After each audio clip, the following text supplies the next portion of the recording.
give the floor to Mr. Roger Waters. Here I am. Madam President, Excellencies, distinguished members of the Council, ladies and gentlemen, I feel profoundly honored to be afforded this singular opportunity to brief Your Excellencies today. With your forbearance, I shall endeavor to express what I believe to be the feelings of countless of our brothers and sisters all over the world, both here in New York and across the seas. I shall invite them into these hallowed halls to have their say. We are here to consider possibilities for peace in war-torn Ukraine, especially in light of the aforementioned increasing volume of weapons arriving in that unhappy country. Every morning when I sit down at my laptop, I think of our brothers and sisters in Ukraine and elsewhere who, through no fault of their own, find themselves in dire and often deadly circumstances.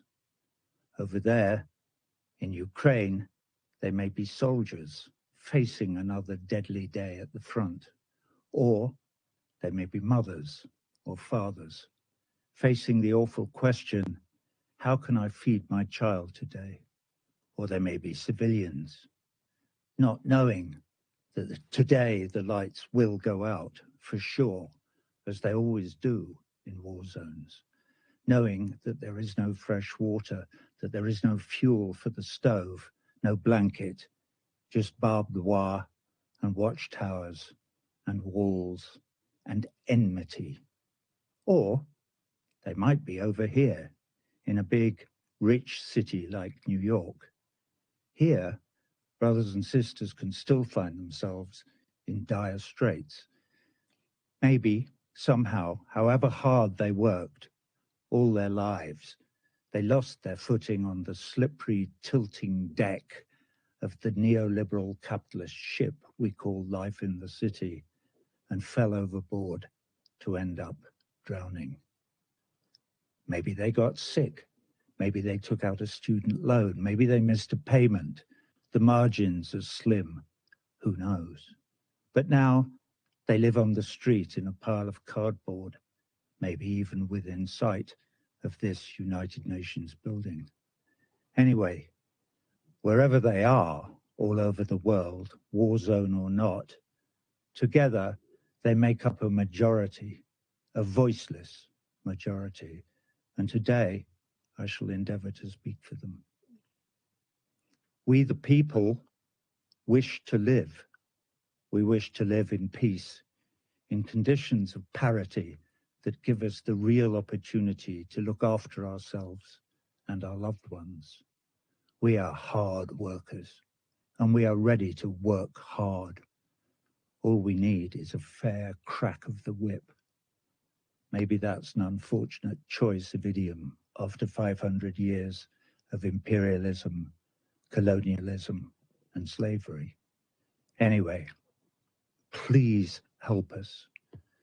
To help us, you may have to consider our predicament, and to do so, you may have to take your eye off the ball for a moment, to put your own goals momentarily to one side. What are your goals, by the way? And here maybe I direct my inquiries more to the 5 permanent members of this council. What are your goals? What is the pot of gold at the end of the rainbow? Bigger profits for war industries, more power globally, a bigger share of the global cake? Is Mother Earth a cake to be gobbled up? Does not a bigger share of the cake mean less for everyone else? What if today, in this place of safety, we were to look in another direction, to look at our capacity for empathy, for instance, to put ourselves in others' shoes, like right now, for instance, the shoes of that chap on the other side of this room, or even the shoes of the voiceless majority, if they have any shoes, that is. The voiceless majority is concerned that your wars, yes, your wars, for these perpetual wars are not of our choosing, that your wars will destroy the planet that is our home. And along with every other living thing, we will be sacrificed on the altar of two things: profits from the war to line the pockets of the very, very few, and the hegemonic march of some empire or other towards unipolar world domination. Please reassure us that that is not your vision, for there is no good outcome down that road. That road leads only to disaster. Everyone on that road has a red button in their briefcase. And the further we go down that road, the closer the itchy fingers get to that red button, and the closer we all get to Armageddon. Look across the room. At this level, we're all wearing the same shoes. Excuse me. So, back to Ukraine. The invasion of Ukraine by the Russian Federation was illegal. I condemn it in the strongest possible terms. Also, the Russian invasion of Ukraine was not unprovoked. So I also condemn the provocateurs in the strongest possible terms. There, that's got that out of the way.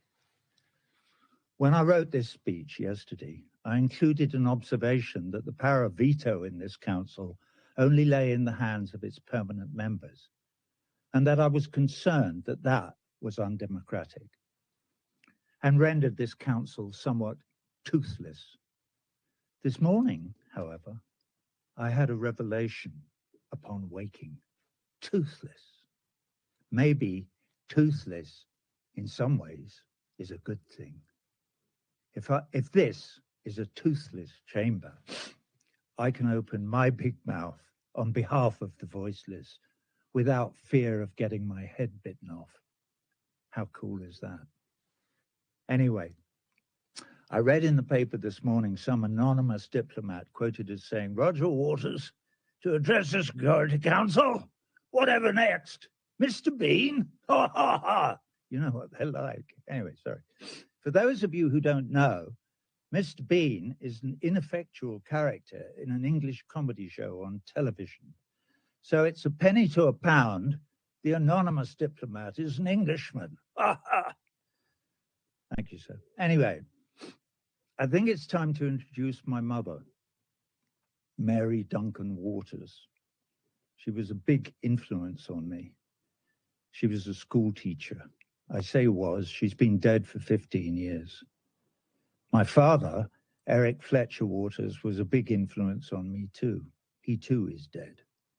He was killed on the 18th of February, 1944, near Apulia, near the Anzio bridgehead in Italy. I was only 5 months old. So I know something about war and loss. Anyway, back to my mum. When I was about 13, I was struggling with some knotty adolescent problem or other, trying to decide what to do. It doesn't matter what it was. I can't remember anyway, but my mum sat me down and said, "Now listen, you're going to be faced with many knotty problems during your life, Roger. And when you are, here's my advice. Read, read, read. Find out everything you can about whatever it is. Look at it from all sides, all angles. Listen to all opinions, especially ones you don't agree with. Research it thoroughly. And when you've done that, you will have done all the heavy lifting. And the next bit is easy. Is it? Okay, Mum. Well, what's the easy bit? Oh, the easy bit is you just do the right thing." Whew. So speaking of doing the right thing brings me to human rights. We the people want universal human rights for all our brothers and sisters all over the world, irrespective of their ethnicity, religion, or nationality. To be clear, That would include, but would not be limited to, the right to life and property under the law. For instance, for Ukrainians, and, for instance, Palestinians. Let that sink in. And obviously, for all the rest of us as well, one of the problems with wars is that in a war zone or anywhere where the people live under military occupation, there is no recourse to the law. There are no human rights. Today, our brief is the possibility of peace in the Ukraine, with special reference to the arming of the Kiev regime by third parties. I'm running out of time. So what do the voiceless millions have to say? They say, thank you for hearing us today. We are many who do not share in the profits of the war industry. We do not willingly raise our sons and daughters to provide fodder for your cannons.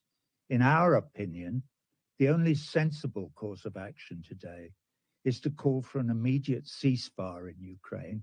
No ifs, no buts, no ands. Not one more Ukrainian or Russian life is to be spent, not one. They are all precious in our eyes.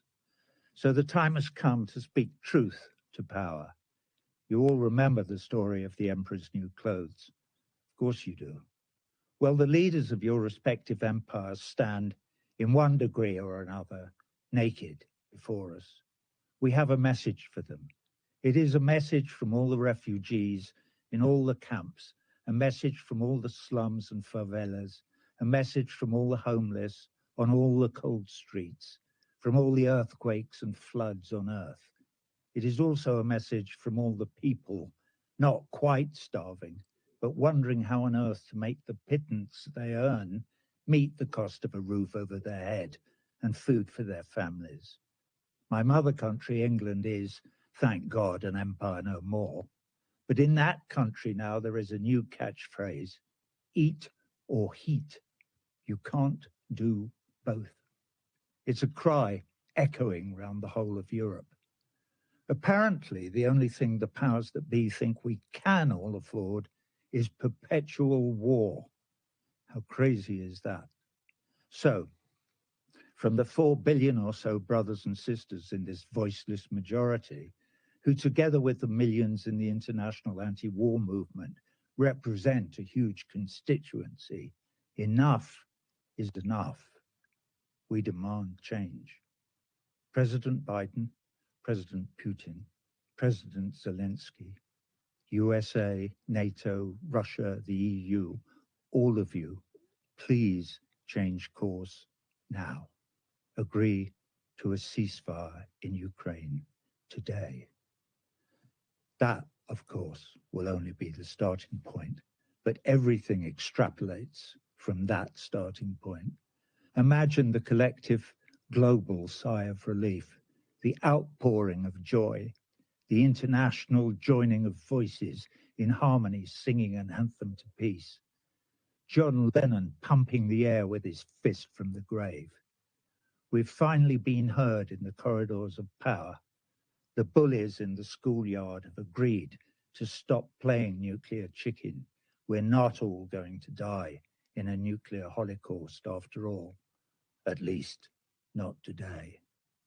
The powers that be have been persuaded to drop the arms race and perpetual war as their accepted modus operandum. We can stop squandering all our precious resources on war. We can feed our children. We can keep them warm. We may even learn to cooperate with all our brothers and sisters and even save our beautiful planet home from destruction. Wouldn't that be nice? Your Excellencies, I thank you for your forbearance. I thank Mr. Waters for his briefing. I now give the floor to those